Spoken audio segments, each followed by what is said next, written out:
Hello दोस्तों, स्वागत है आप सभी का एमबी स्टेनो में। आज हम रामधारी की प्रतिलेखन संख्या 56 करेंगे। कॉपी पेन रेडी रखिए। डिक्टेशन 5 सेकंड में स्टार्ट होगी।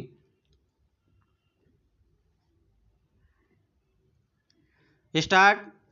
सभापति महोदय, एक व्यक्ति की आमदनी 3-4 आने और दूसरे की 10-20 हजार रुपये है।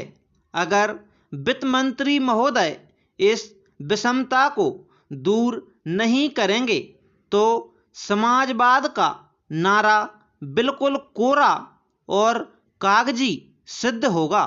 इस देश में 8-10 करोड़ हरिजनों का एक ऐसा वर्ग है जिसकी आर्थिक स्थिति बहुत गिरी हुई है। इस बजट में उनकी उन्नति और कल्याण की योजना का समावेश होना चाहिए।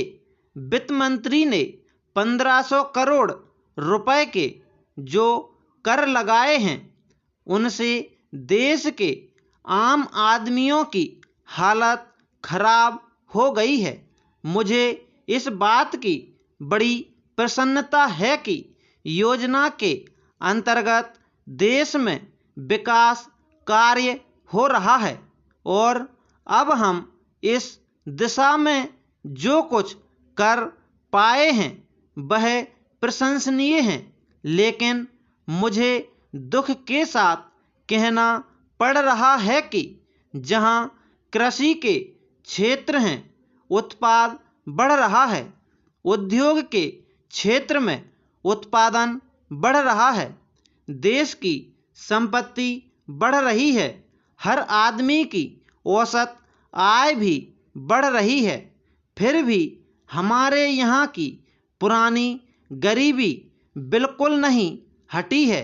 मैं समझता हूँ कि यह इस सदन के लिए और सरकार के लिए विचार करने का विषय है कि क्या कारण है कि जब हम 55 वर्ष से अपने देश की गाढ़ी कमाई का रुपया और दूसरे देशों से कर्ज लेकर बड़ी बड़ी रकमें देश के विकास के लिए खर्च कर रहे हैं और देश में धन भी पैदा हो रहा है, तब भी देश में जो लोग गरीब हैं उनकी गरीबी दूर नहीं हो पा रही है। क्या यह आश्चर्य की बात नहीं है? मैं समझता हूँ कि इस पर विचार किया जाए। प्रश्न।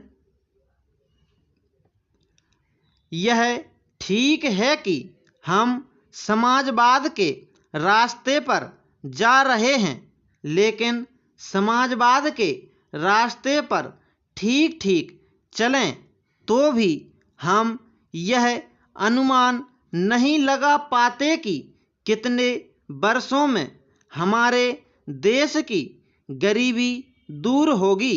यह ठीक है कि हम योजना के तरीके पर काम कर रहे हैं, लेकिन इस बात को देखने की आवश्यकता अब पैदा हो गई है कि देश में जो धन पैदा होता है वह कहाँ जाता है।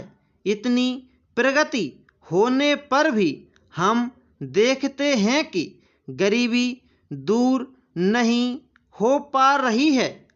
गरीबों को खाने के लिए अन्न नहीं मिलता, पहनने के लिए कपड़ा नहीं मिलता। इसका क्या कारण है? यह गंभीरतापूर्वक सोचने की बात है। यह समस्या समाजवाद का प्रस्ताव पास करने से ही हल नहीं होगी। Full stop. दोस्तों, यह डिक्टेशन 80 वर्ड पर मिनट की है। इसमें 400 वर्ड बोले गए हैं।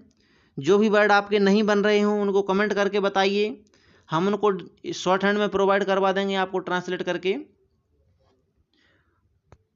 और ऐसे ही वीडियो पाने के लिए हमारे चैनल को लाइक शेयर और सब्सक्राइब करें।